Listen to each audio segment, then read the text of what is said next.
નમસ્કાર મિત્રો, GTV smart CNG ગોતા અમદાવાદની અંદર આપણું સ્વાગત છે. અને ગાડી આજે આપણી પાસે આવી છે i10 ગ્રાન્ડ, અને ગાડી છે આપણી પાસે ભરૂચથી.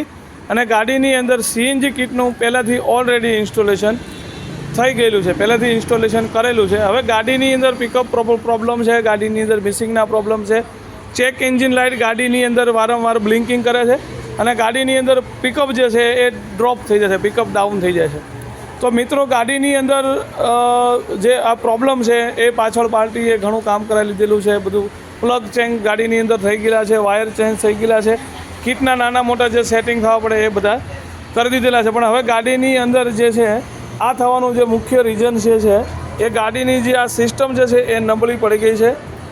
ગાડીની અંદર જોઈ શકો છો, કીટ જે લાગેલી છે એનું ફિટિંગ જે છે એ બહારની સાઈડમાં ખરાબ રીતે કરેલું છે.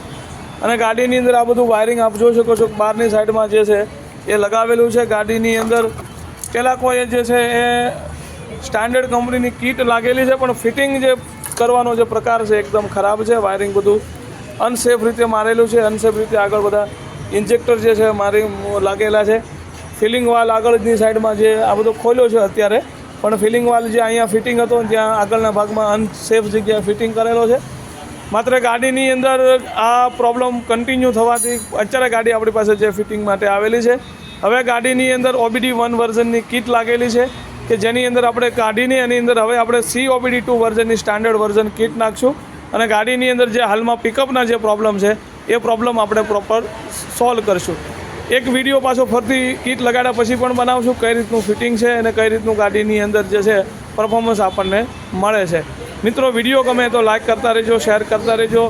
જીટીવી સ્માર્ટ સીએનજી ગોતા અમદાવાદ, અને પાર્ટ 2 જોવાનું નહીં ભૂલતા.